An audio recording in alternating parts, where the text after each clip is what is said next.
আবার ফরজে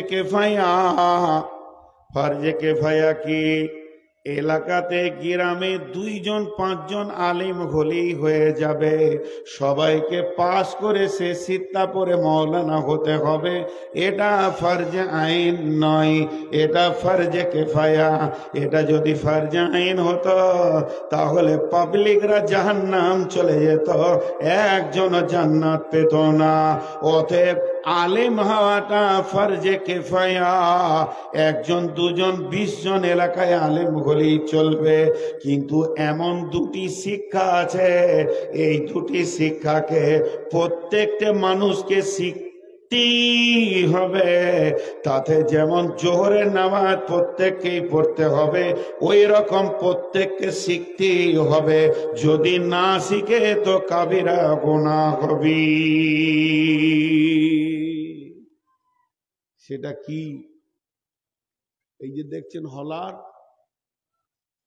হ্যাঁ, সাইজ কত, কয় ইঞ্চি হবে? 2 ইঞ্চি 2.5 ইঞ্চি। খুব মানলাম বড় যাদের তো 2.5 ইঞ্চি 2 ইঞ্চি, ঠিক না ভুল? কুইন্টলের গরু ঢুকে গেছে, সাংঘাতিক ব্যাপার। এ হলার যে কত বড় মজবুত, এতে উঁটও পার হয়ে যায়। যায় কি যায় না? কথা বলে না, যায় কি যায় না? তেমনি শুনেলেন আল্লাহ তাবারক ওয়া তাআলা 2-1টা শিক্ষাকে, 2টি জিনিস শিক্ষাকে ফরজে আইন করে দিয়েছেন। আম্মা জান আয়েশা বলেন, ইয়া রাসূলুল্লাহ, ইয়া হাবিবাল্লাহ, দয়ার নবী, আপনি আমাকে পাক হওয়া শিখিয়ে দেন, আমি কেমন করে পাক হব? বিশ্ব নবী বলেন, আয়েশা রে, তোমাকে পাক হতে গেলে শিখতে হবে কি? প্রথমে তুমি রুজিকে পাক করো। কাপড় চোপড় যদি ময়লা হয়, না পাক হয়ে যায়, সাবান দিয়ে ধুলে পাক হয়ে যাবে। কিন্তু রুজিতে যদি হারাম ঢুকে যায় রে আয়েশা, তাহলে কি হবে? তার থেকে মাংস হবে, রক্ত হবে, হাড় হবে। এটা পৃথিবীর সাবান দিয়ে যদি সমুদ্রের পানিতেও তুমি ডুবো, আর তুমি পাক হবে না। এটা তখনই পাক হবে, সোনাকে যেমন খাদ বের করার জন্য আগুনে অ্যাসিডে দেওয়া হয়, যতক্ষণ পর্যন্ত জাহান্নামের আগুনে তোমাকে না দেওয়া হবে, অতক্ষণ পর্যন্ত তোমার দেহ পাক হবে না। এইখানে যেন হারাম না ঢুকে। এইখানে কে বসে আছে? কাস্টম। এই অফিসারটা কে? কাস্টম। পচা মাল যেন না ঢুকে যায়, চেক আপ করবে। যদি কেকটা পচা হয়, সঙ্গে সঙ্গে বলবে খাস না, পেটে গোলমাল হবে। এই জন্য আল্লাহ কাস্টম বসিয়ে রেখেছে, আছে না? ঢুকতে দিচ্ছে না। তেমনি আমার নবী বলছেন, 1 নম্বর তোমার শিখা ফরজ, এই জায়গায় যেন হারাম না ঢুকে যায়। তার মানে কোন লোক যদি মনে করে আমি গরুর ব্যবসা করব, কেউ মনে করছে আমি ছাগলের ব্যবসা করব, কেউ মনে করছে আমি কাপড়ের ব্যবসা করব, কেউ মনে করছে আমি প্লাস্টিকের ব্যবসা করব, কেউ নিয়ত করেছে মুদিখানা দোকান করব, কেউ নিয়ত করেছে আমি ওষুধের দোকান করব, কেউ নিয়ত করেছে আমি চাষ করে খাবো, কেউ নিয়ত করেছে আমি লিভার খেটে খাবো। ওই বিষয়ে যতগুলো রসুলের হাদিস আছে তুমি আগে জানবে, তারপরে সেই ইনকামে নামবে, নচে তোমার পেটে হারাম চলে যাবে। এটা হলো ফরজে আইন, প্রত্যেকটি মুসলমানকে শিখতেই হবে। নাম্বার 2, প্রতিদিন আল্লাহর হুকুম কটা আমার কাছে আসছে? সপ্তাহে একটা জুমা, প্রতিদিন 5 ওয়াক্তের নামাজ, মাসে বছরে একটা মাস রোজা। আল্লাহর হুকুমগুলো কেমন করে আমার কাছে আসছে, আর আল্লাহর নবী ওই হুকুমটা কিভাবে পুরা করে দিয়েছিলেন, কিভাবে সমাধান করেছিলেন, আল্লাহর হুকুমটাকে আল্লাহকে কিভাবে জমা দিয়েছিলেন, প্রত্যেকটি মুসলমানকে জানতে হবে। আল্লাহর হুকুম, নামাজটা কেমন ভাবে পড়বো, রুজুটা কেমন ভাবে করব, এই দুটি শিক্ষা, একটা হলো ইবাদত গুলি আর একটা হলো ইনকাম, এই দুটি শিক্ষা করা ফরজ, শুধু ফরজ নয়, ফরজে আইন।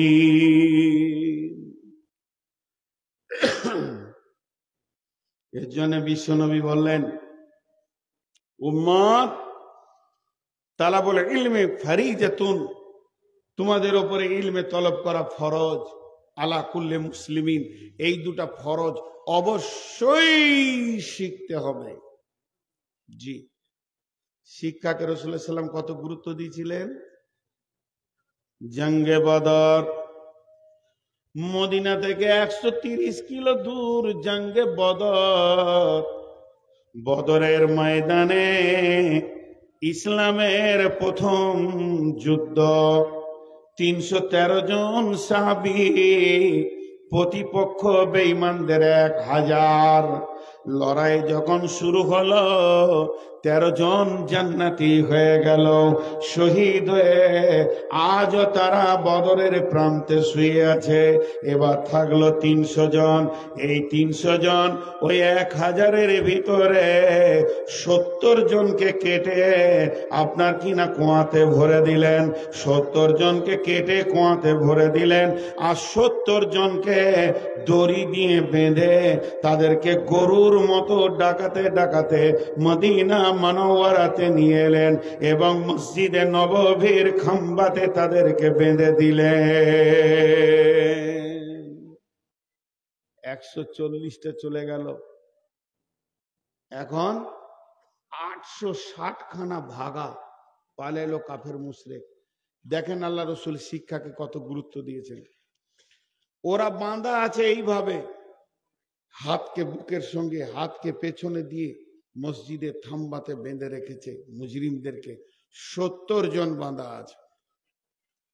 হজরের সময় আল্লাহ রসুল আসছেন, তোদের দিকে তাকিয়ে চোখের পানি এলো। কেন? একই থাম্বাতে বাঁধা আছে রসুলের নিজের জামাই আর রসুলের নিজের চাচা আব্বাস, আর বাঁধা আছে রসুলের নিজের জামাই। তো 2 জন বাঁধা আছে। তো ওইটা দেখে আল্লাহ রসুলের চোখের পানি এলো, আরো সবাইকে দেখে পানি এলো। হজরের নামাজ পড়ালেন বিশ্বনবী। নামাজের পর বলছেন, রে আমার সাহাবীরা, এই যে মুজরিমগুলো এসেছে, এরা দিন পায়নি, দিন এখনো বুঝেনি, এদের আক্কেল বিবেক কম, দিনের বিরুদ্ধে লড়াই করতে এসে বাঁধা পড়ে গেছে। এদেরকে যেভাবে বেঁধে রাখা হয়েছে, এদের উঠা বসা করার মতো কোনো ক্ষমতা নাই। তো যদি একবার বাঁধনটা ঢিলা করা হতো তো মানুষগুলো বসতো, পাগুলো ফুলে গেছে, সারা রাত বাঁধা আছে। সাহাবীদের মধ্যে কেউ বলেন, রাসূলুল্লাহ আপনার মন গেলে ছেড়ে দেন, অসুবিধা কি আছে? বলে না, ইসলামে কোন রকম একচ্ছত্র নাই, মাসোয়ারা করে কাজ করতে হবে, আলোচনা করে। বাঁধনগুলো একটু ঢিলা করা হলো, বসে গেল সবাই। এরপরে বিশ্বনবী বসলেন, সাহাবীদেরকে নিয়ে এদের কি করা যায় বলো, এই লোকগুলো কি করা যায়, এদের শাস্তি কি দেয়া যায়? এক একজন এক এক রকম বলছেন। হযরত উমরকে বললেন, নবীজি উমর রে, তোমার মতটা তুমি বলো। হযরত উমর বললেন, ইয়া রাসূলুল্লাহ, ইয়া হাবিবাল্লাহ, আমি উমরের মত, প্রত্যেকটি সাহাবীকে একটা করে তলোয়ার দেন, আর নিজের নিজের আত্মীয় বাঁধা আছে, কারো মামা, কারো চাচা, কারো ভাই, কারো ফুপা, কারো খালু, নিজের নিজের আত্মীয়র গর্দনকে কেটে মাটিতে ফেলে দেয়। এখানে কোনো কনসিডার নাই। এটা উমরের মত হয়ে গেল। এরপরে নবী বলছেন, আবু বকর তোমার মত কি? আবু বকর নরমপন্থী মানুষ। আবু বকর বললেন, ইয়া রাসূলুল্লাহ, ইয়া হাবিবাল্লাহ, এদেরকে শারীরিক নির্যাতন না করে অর্থের উপরে চাপ সৃষ্টি করা হোক, তাতে ডবল লাভ হবে। একদিকে তো অর্থের চাপে পড়ে যাবে, ওদের অর্থখানি ক্ষয় হবে, আমাদের বাইতুল মালে খানিক মাল জমে যাবে, পরবর্তী জিহাদের জন্য আমাদের অস্ত্র শস্ত্র হবে। বিশ্বনবী ফাইসালা দিলেন, রে আবু বকর, তুমি যেটা বলেছো ওটাই হবে। ওদেরকে ঘোষণা করে দাও, বন্দীদেরকে বলে দাও, তোমাদের যার যার আত্মীয় আছে খবর পাঠিয়ে দাও, তারা যেন অর্থ জমা দিয়ে নিজের নিজের বন্দীকে ছাড়িয়ে নিয়ে যায়। সেদিন বিশ্বনবী অনেক কেঁদেছিলেন, হিচকি মেরে মেরে মেরে মেরে কেঁদেছিলেন, কারণ বিশ্বনবীর কাছে একটা গলার হার আসলো। ওই হারটা কার? আম্মাজান খাদিজার। খাদিজার হারটা তার মেয়ে জাইনাবকে দিয়েছিলেন। আর ওখানে জাইনাবের স্বামী বন্দী রয়েছে, যে বেঈমান ঈমান আনেনি, পরবর্তীকালে তালাক হয়ে গেল রসুলের বেটি, ওই জাইনাবকে ওই ওর স্বামী বন্দী রয়েছে, সেই গলার হারটা বেটি দিয়ে দিল, বাইতুল মালে জমা করে দিল। আল্লাহর নবী গলার হারটা নিয়ে হিচকি মেরে মেরে কাঁদছিলেন, আর খাদিজার কথা মনে পড়ে গেছিল। সাহাবীরা কান্না দেখে বলেছিলেন, ইয়া রাসূলুল্লাহ, হারটা বাইতুল মালে জমা দিতে হবে না, ওরা আপনাকে দিয়ে দেওয়া হলো, আপনি নিজের কাছে রেখে নেন। আল্লাহর নবী বাইতুল মালে এমনি করে ছুড়ে দিলেন, না আমি মাল নিতে পারি না। এরপরে সেই মাল জমা হতে লাগলো, এক এক বন্দী চলে গেল চলে গেল চলে গেল চলে গেল, মুষ্টিমে 8-10টা থেকে গেল, 5-7টা 10টা থেকে গেল। তারা এত গরিব, তাদের আত্মীয়রা এত গরিব, মাস মাস দিন দিন সপ্তাহ সপ্তাহ খেতে পাই না, তাদের কাপড়ে পরনের কাপড় ভালো নাই, গায়ে তেল নাই, অভাবের দুনিয়া। বিশ্বনবী তাদের কাছে গিয়ে বললেন, ও বন্দীগণ, তোমরা বলো তোমাদের কোনো অর্থ সম্পদ আছে কিনা? বলে না, নাই। তাহলে কাজ করো, তোমাদেরকে কি তোমরা লেখাপড়া জানা? বলে জানি, আমরা অন্তত অক্ষর জানি, লিখতে জানি, পড়তে জানি। আল্লাহর নবী বললেন, আমার সাহাবীদের ভিতরে যারা নিরক্ষর আছে এদেরকে তোমরা স্বাক্ষর করে দাও, এদেরকে লেখাপড়া শিখিয়ে দাও, তোমাদেরকেও আজাদ করে দিব। তার মানে বিশ্ব নবী শিক্ষাকে কত গুরুত্ব দিয়েছে, যে বন্দীকে শিক্ষার বিনিময়ে রেহাই দিয়ে দিয়েছে।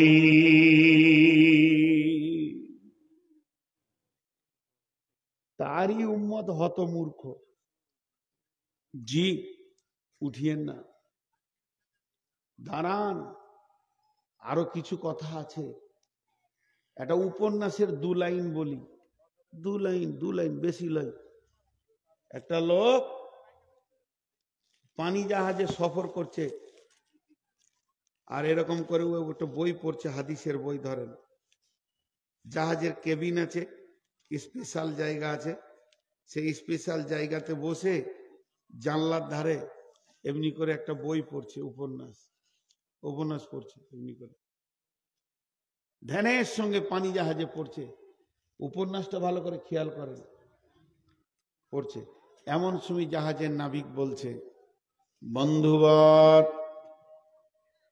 নিয়তির ফায়সালা, আল্লাহর ফায়সালা, আসমানওয়ালার ফায়সালা,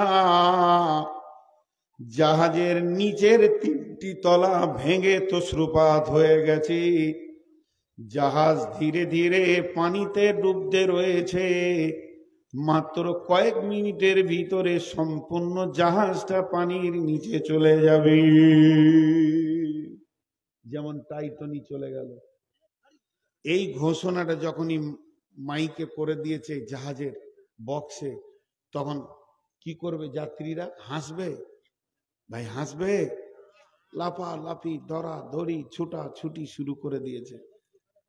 আর ও তখন এমনি করে বই পড়ছে, ধ্যানের সঙ্গে পড়ছে, শুনেছে।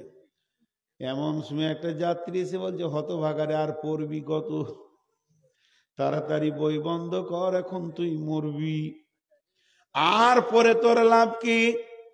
এ ব্যক্তি উত্তর দিচ্ছে, বন্ধু, তোর লাফিয়েও যা হবে, আমার বসে থেকেও তাই হবে, মরি তো যাব, তো আদু লাইন পড়েলি। এর নাম শিক্ষা। শিক্ষার কত গুরুত্ব। শিক্ষার কোনো বয়স নাই। শিক্ষার শুরু হয়েছে কোথায় না আলামে আরওয়াতে। বিশ্বনবীকে শুরু করেছেন গারে হিরাতে। শিক্ষার শেষ কোথায়? বিশ্বনবী বলছেন যখন কোন মানুষ আপাপ করছে, মুমূর্ষু অবস্থায় রয়েছে, আজরাইল দেখে নিয়েছে, চোখের তারা উল্টে গেছে, তারপরও তার পাশে কালেমার তালকিন দাও। যদি তোমার শিক্ষাটা গ্রহণ করে নেয়, তার মানে মতের 1 সেকেন্ড আগে পর্যন্ত ছাত্র হয়ে থাকতে হবে, তবেই নাজাত পাওয়া যাবে বন্ধুরে। অতএব শিক্ষার কত গুরুত্ব, আহাত থেকে লাহাত, কোল থেকে খাট পর্যন্ত শিক্ষার শিক্ষা। অতএব বন্ধু, শিক্ষাকে বিশ্বনবী কত গুরুত্ব দিয়েছি।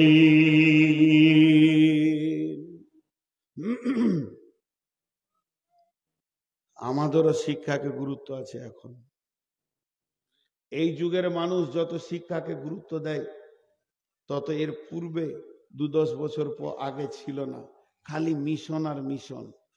কিন্তু আসলে আমি ভাবতে পারি না, কিছু জায়গা আমাকে গোলমাল লেগে যায়, গোলমাল লেগে যায়।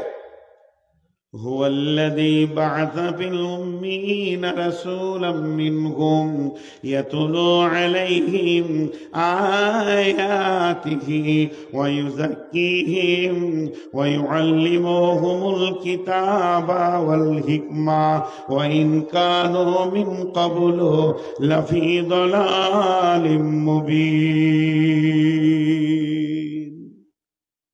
প্রকৃত শিক্ষা কি এবার আমি বলবো। শিক্ষা কোনটা?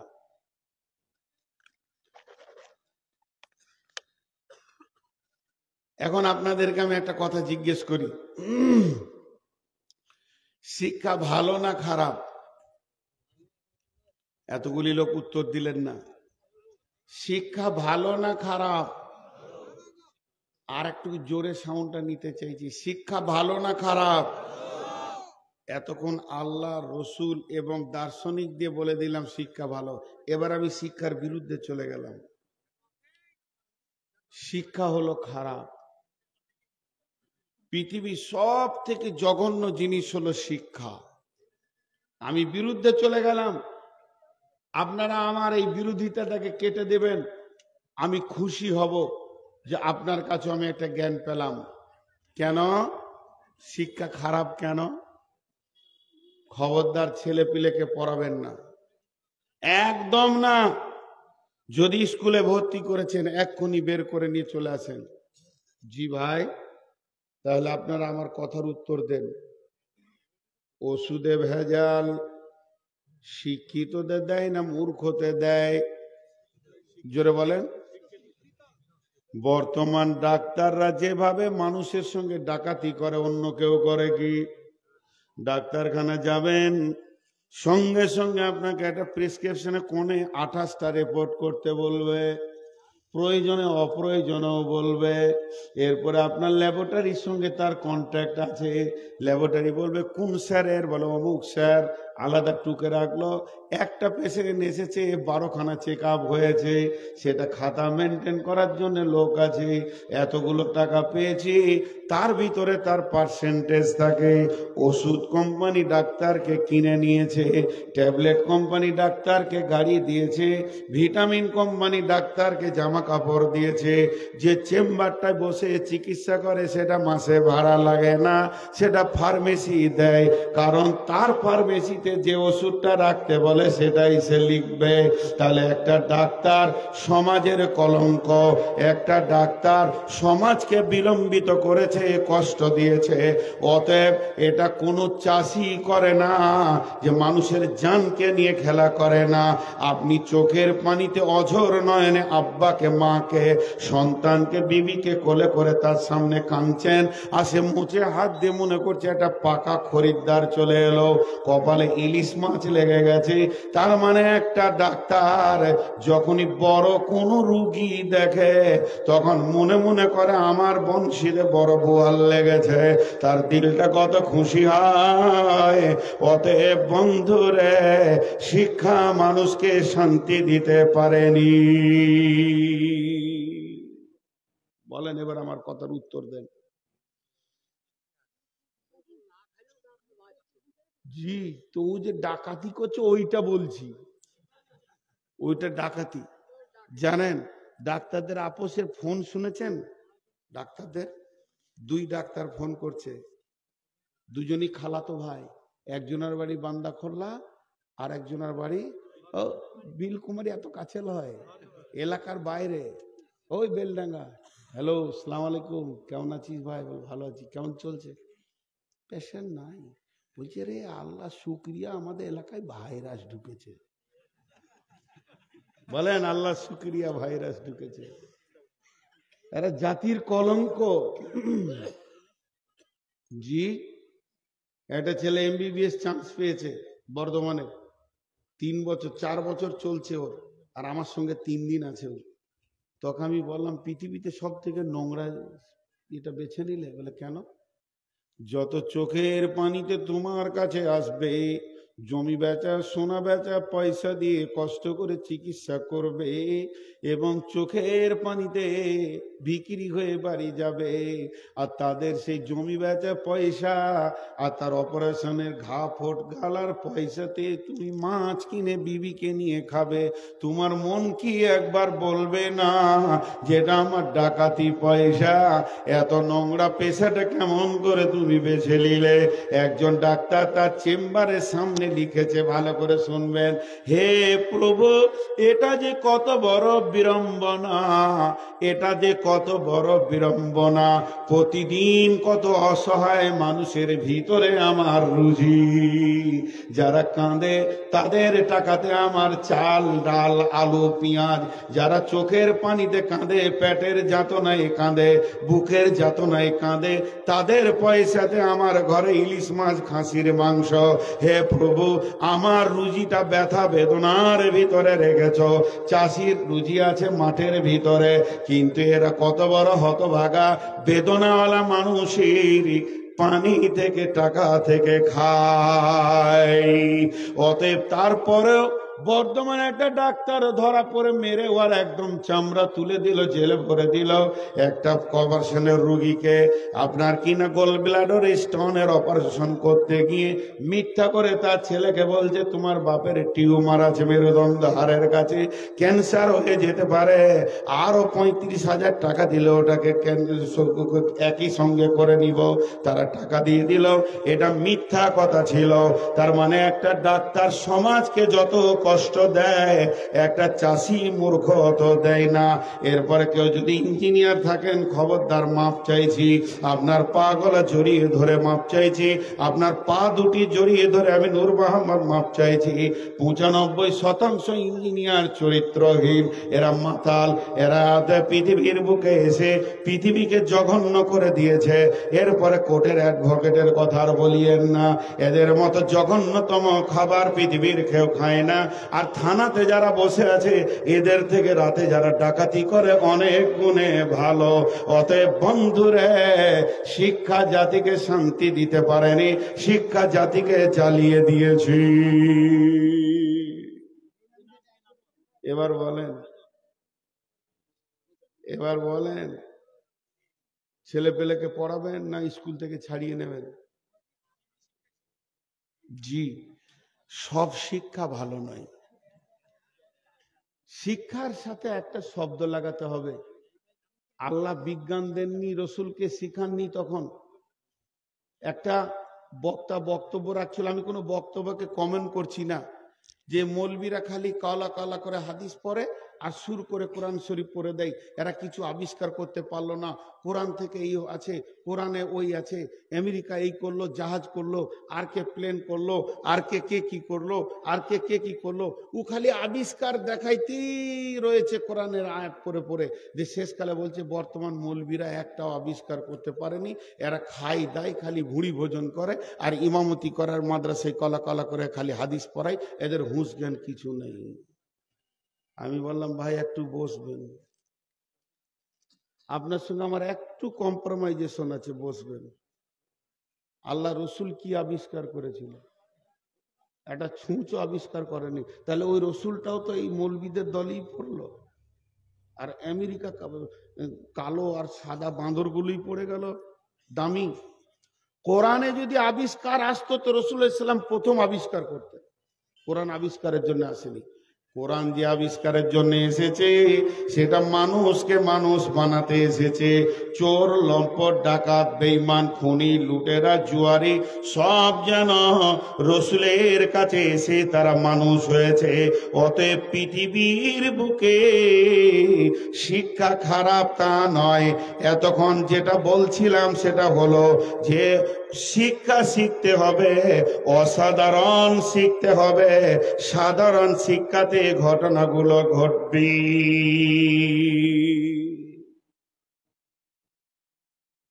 আপনাদেরকে একটা কথা জিজ্ঞেস করছি, একবার উত্তর দিবেন খালি।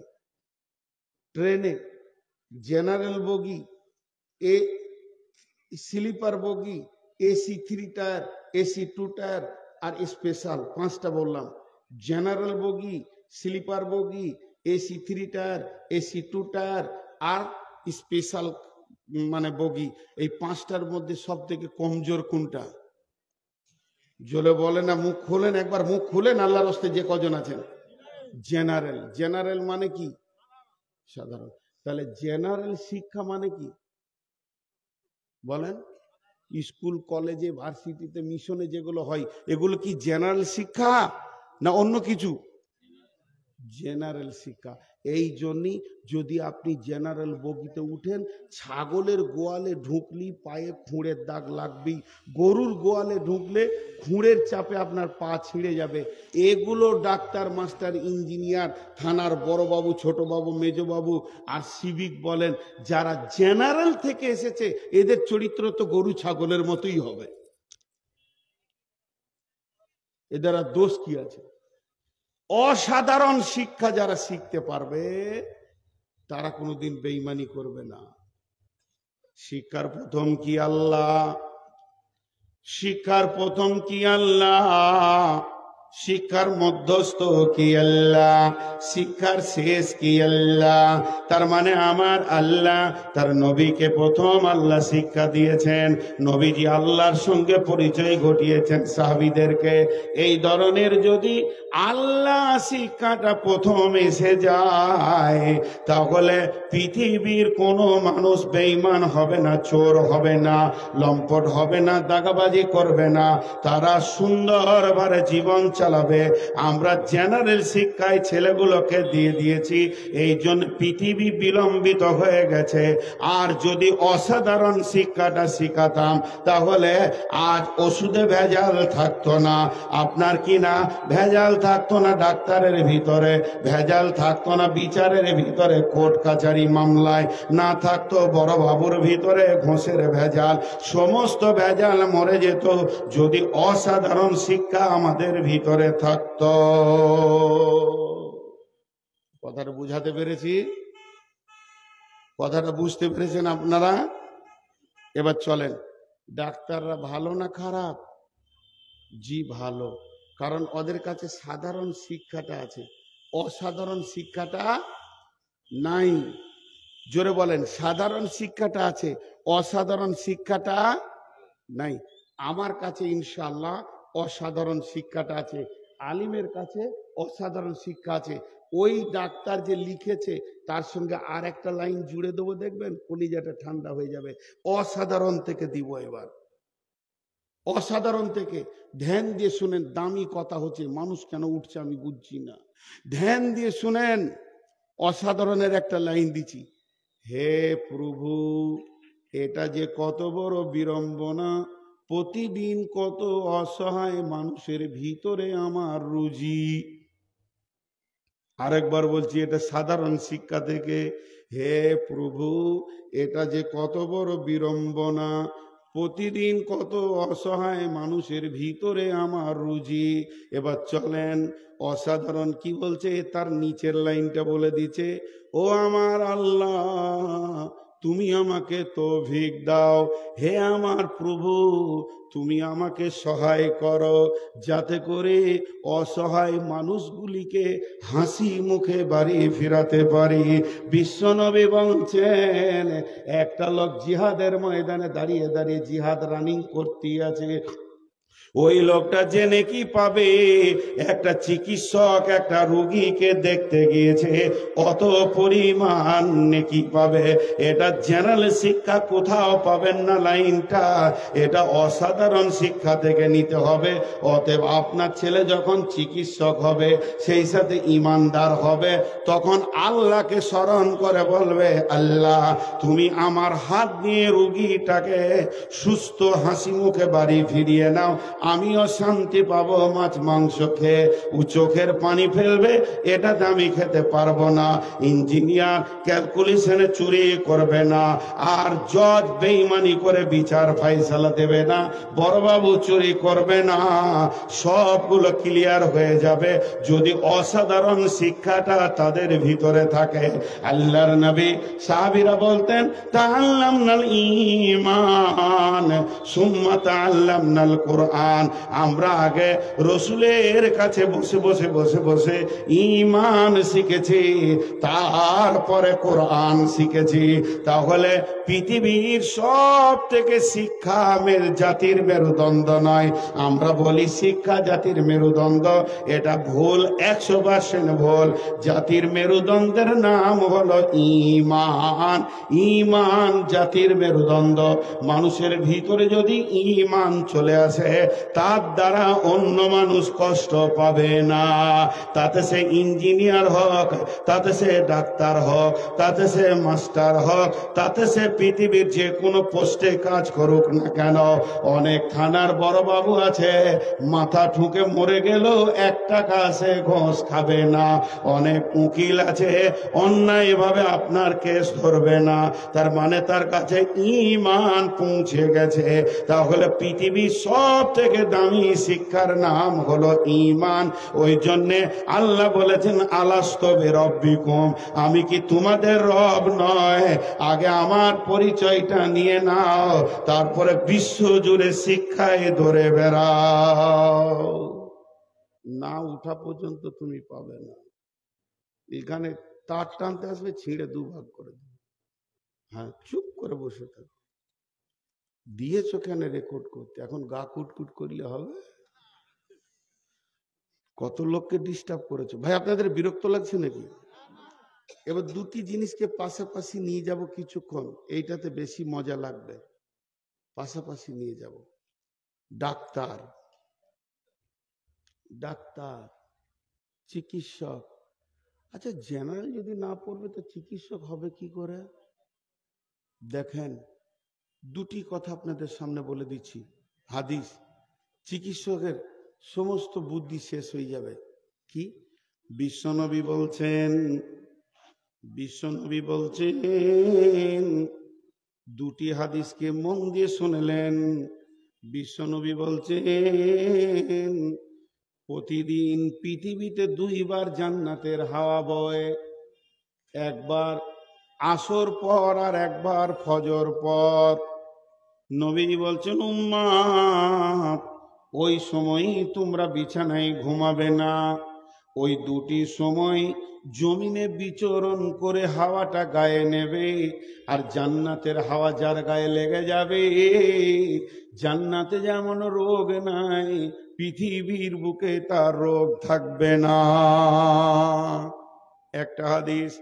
নাম্বার 2, বিশ্বের সব থেকে বড় চিকিৎসক আল্লাহর নবী বলছেন, ভোগ লাগিয়ে খানা খাও, আর ভোগ থাকতে খানা ছেড়ে দাও, তোমার জীবনে কোনো রোগ হবে না, সুস্থ জীবন দেখবে।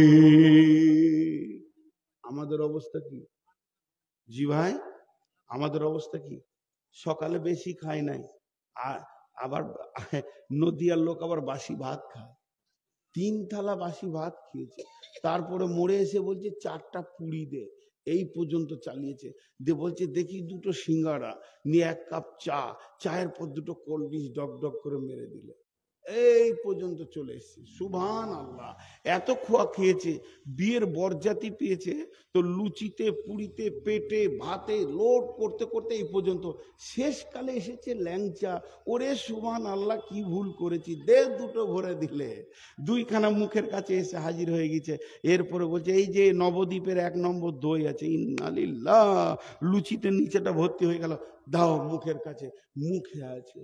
তারপরে বলছে দইয়ের ক্ষীরের দই, বলছে এটা কোথায় যাবে বাপ, দেখি ঠোঁটে সামনে নামিয়ে দে, আর ভিতরে যাওয়ার কোনো বিষয় নাই, পেটে কিন্তু আছে ময়দার লুচি, ওই একটা পাক মেরেছে, গ্যাস হয়ে গেছে, ওই অবস্থাতেই ডাক্তারখানা দিয়েছে, স্যার খুব পেটে লাগছে।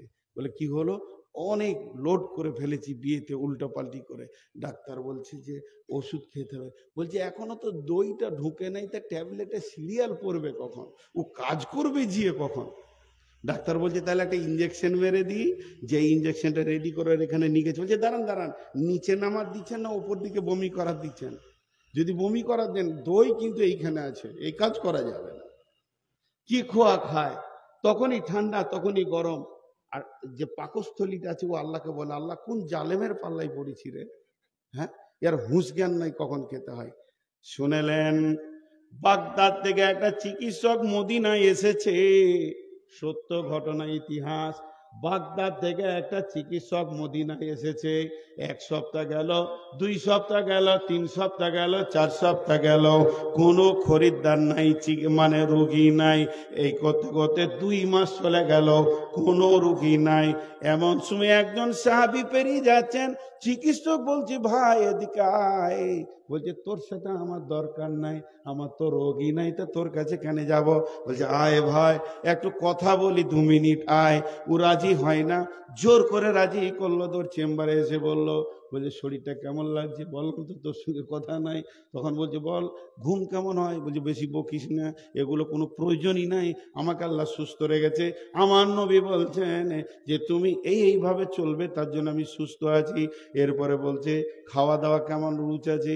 তখন চিকিৎসককে বলছে শুনে লাও, আমি রসুলের একটা হাদিস তোমাকে বলে দিই, আমার নবী বলেছেন ভোগ লাগিয়ে খানা খাও, আর ভোগ থাকতে হাত বা থালা থেকে তুলে লাও।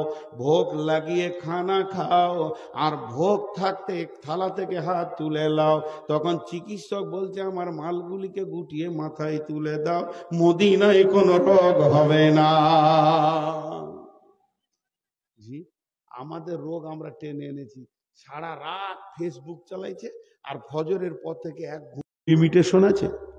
হ্যাঁ, কোনটার পর কি খেতে হয়, গরমের পর ঠান্ডা, মাছ মাংস একসঙ্গে রসুল খেতে মানা করেছে, একদিকে মাছ একদিকে মাংস, তারপরে ডিম, তারপরে আবার সবজি দে। এই যে কত নম্বরে হল, আর আল্লাহ তাবারক ওয়া তাআলা জানে। জি, চিকিৎসক তুমি বড় চিকিৎসক, আর আমার আল্লাহর কারিশমা দেখেন, সাপে কেটেছে, বিজি কত বড় ডাক্তার, MBBS না FRCS, জড়ি এনে হাজির করে দেবে। অতএব আমার রব বলছেন, আমার নবী বলেছেন, এর থেকে বড় চিকিৎসক আর কেউ নাই, যে কোরআন এবং হাদিসের মতে চলবি। চলেন আর কি নেবেন? আপনি বলবেন জেনারেলে বিজ্ঞান আছে, কোরআনে বিজ্ঞান নাই। কোন বিজ্ঞান নেবেন? মহাকাশ নেবেন না, আপনি ভৌত বিজ্ঞান নেবেন না, জীবন বিজ্ঞান নেবেন না, রাষ্ট্রবিজ্ঞান নেবেন? মহাকাশের কথা বলে দিই, বিসমিল্লাহির রহমানির রহিম। আপনার ছেলেটা কোথা বাড়ি? হরনগর বাড়ি। ছেলেটা আপনার কিনা গবেষণায় চান্স পেয়ে গেছে, আলহামদুলিল্লাহ। একে সরকার 4 কোটি টাকা দিয়ে পড়াশোনা করে ইংল্যান্ডে নাসা গবেষণাগারে রেখেছে। এই চাঁদে থেকে ঘুরে গেল, আলহামদুলিল্লাহ। বহুত কিছু করেছে, বাহ বাহ বাহ বাহ। ইন্ডিয়ার একটা ফেমাস ছেলে, ছেলেটার নাম কি জসিমউদ্দিন। জসিমউদ্দিনকে একবার নিয়ে আসেন, ওকে খুঁটির ওই পাশে চেয়ারে বসিয়ে দেন। জসিমউদ্দিন তুমি চাঁদে গেছিলে? হ্যাঁ। চাঁদের খবর দাও। বলে সেখানে কলঙ্ক আছে, সেখানে দাগ আছে, ফাটল আছে। একজন বিজ্ঞানী বলেছে মানুষ কোনোদিন চাঁদে যেতে পারবে না, কারণ বিজ্ঞানীরাই বলছে যে চাঁদের নিজস্ব কোনো আলো নাই, সূর্যের আলোয় আলোকিত হয়। তা সূর্যের আলো হলে যে তাপটা চাঁদ থেকে রিটার্ন হয়ে পৃথিবীতে পড়বে, ওই জায়গায় গেলে ওই তাপকে সহ্য করার মানুষের ক্ষমতা হবে না, কারণ আগে চাঁদে পড়বে তারপরে পৃথিবীতে রিটার্ন হবে। এই পরিমাণ তাপ কোনোদিন নিতে পারে না। একজন বিজ্ঞানী বলছে পূর্ব থেকে পশ্চিমে পৃথিবীটা 1000 কিলোমিটার গতিতে ঘুরছে, আর একজন বিজ্ঞানী বলছেন পশ্চিম দিকে পূর্ব দিকে ঘুরছে। আল্লাহ তাবারাক ওয়া তাআলা কোরআনের ভিতরে সব কিছু ক্লিয়ার করে দিয়েছেন মহাকাশ বিজ্ঞান নিয়ে। এরপরে জসিমউদ্দিন তোমার বয়স কত হলো? বলবে আমার বয়স রানিং 45 বছর চলছে। তোমার বাপের কত খরচা হয়েছে? বলে আমার বাপ 40 লক্ষ টাকা খরচা করেছে। সরকারের কত গেল? বলে 4 থেকে 5 কোটি টাকা গেল। কি কি করেছো? চাঁদের 5টা খবর দিয়ে দেবে। বান্দা খোলা একটা ছেলে পরে, বেশি দিন মাদ্রাসায় ঢুকেনি, মাত্র ছেলেটা 6 মাস থেকে 1 বছর মাদ্রাসায় ঢুকেছে, এখনো ঠিক মতো নাকের ফোঁটা সাফ করতে পারে না, লুঙ্গিটা ঠিক মতো পরতে পারে না। ওই ছেলেটাকে নিয়েছে এই কোণে দাঁড় করিয়ে দিয়ে বলবো বাবা জসিমউদ্দিনের কানটা একবার মুলে দিতে হবে। 4 কোটি 40 লক্ষ টাকা খরচা করে 45 বছর ব্যয় করেছে, আর তুমি তোমার বাপের 3 বছরে 3.5 হাজার টাকা খরচা করেছ। মাদ্রাসাওয়ালার 10,000 টাকা তুমি খেয়েছো 3 বছরে। একবার কানটা মুলে দিতে পারবে কি? বলে হ্যাঁ পারবো। বলে ও কত দূর উঠেছে? বলে চাঁদ পর্যন্ত উঠেছে, চেষ্টা করছে বুধ পর্যন্ত যাওয়ার, তবে চিত হয়ে পড়ে যাবে। একে বলবো তুমি একবার ওর ওপরকে ছাড়িয়ে চলে যাও। ও শুরু করবে বিসমিল্লাহির রহমানির রহিম, সুবহানাল্লাযী আশরা বিআবদিহি লাইলাম মিনাল মাসজিদিল হারামি ইলাল মাসজিদি আকসাল্লাযী বারাকনা হাওলাহু লিনুরিয়াহু মিন আয়াতিনা ইন্নাহু হুয়াস সামিউল বাসীর। হে বিশ্ববাসী শুনে নাও, চাঁদ পর্যন্ত কি স্টপেজ দিয়ে দিয়েছে, আর ওপরে যেতে পারবে না। এরপরে যদি যাই তো চিত হয়ে পড়বে। আমার বয়স বেশি নয়, মাত্র 13 বছর বয়সে, আর মাদ্রাসার বাপ মিলিয়ে 10,000 টাকা খরচা করেছে। আমি 7 তবক আসমানকে আমার বিজ্ঞান ছাড়িয়ে চলে গেছে, সিদরাতুল মুনতাহা সেটাকে পার করে আর সে মহল্লা পর্যন্ত আমার নবী গেছে। আরো সে কি আছে, লৌহ কালামে কি আছে, সমস্ত খবর। প্রথম আসমানে কে আছে, দ্বিতীয় আসমানে কে আছে, ঈসা কোথা আছে, ইব্রাহিম নবী কোথা আছে, সমস্ত খবর দিয়ে দেবে। জসিমউদ্দিনের কানের শেকড় পর্যন্ত টেনে বের করে দেবে। এর জন্য বলা হচ্ছে যদি মনে করতে চান ছেলেকে শিক্ষা দিব, অসাধারণ শিক্ষা দেন, সাধারণ শিক্ষা দেন না।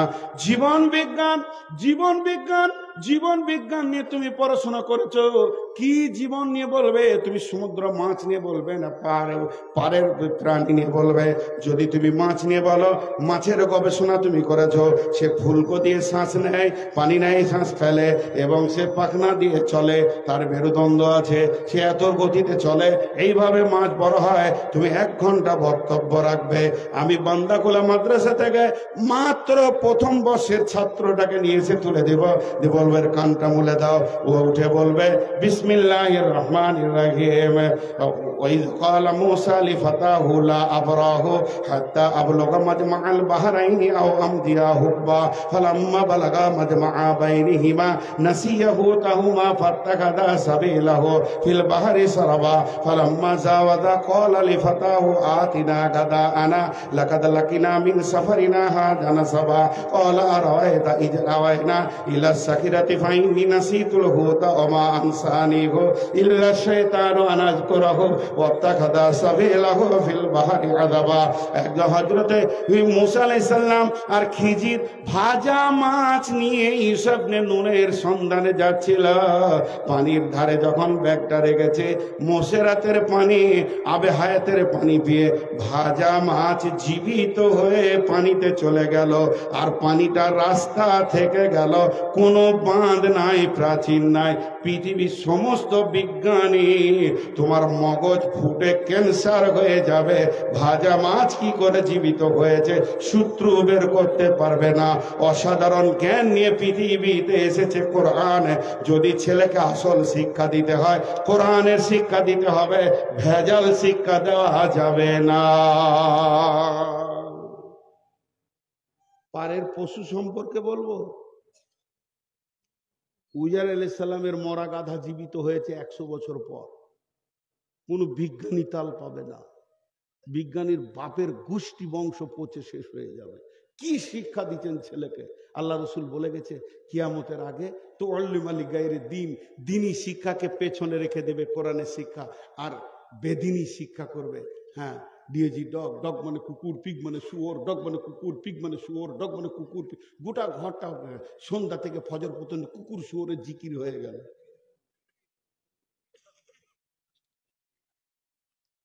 দিয়ে শেষটা কি দাঁড়ালো? জি, শেষটা দাঁড়ালো লুটে খাগা। লুটে খাগা, হারাম হালালের জ্ঞান নেই। প্রকৃত শিক্ষা যদি এখানে দেয় তো বান্দা খোলা মাদ্রাসা দেয়, বিলকুমারী মাদ্রাসা দেয়, বিঙ্গিল মাদ্রাসা দেয়, অসাধারণ শিক্ষা। কিন্তু আল্লাহ রসুল বলে দিয়েছে যে আমার উম্মত আসলটা নেবে না। দুধওয়ালাকে বাড়ি বাড়ি দিয়ে আসতে হবে, আর মদওয়ালা বসে থাকবে, সবাই কিনে আনবে। চলছে সেটা চলছে। জি, অথচ একটা ছেলের মূল্যায়ন করছে না। চলেন আদালত নেবেন, আদালত কোরআনে বিচার। কুল তাআলাউ ওয়াতলু মা হাররামা রাব্বুকুম আলাইকুম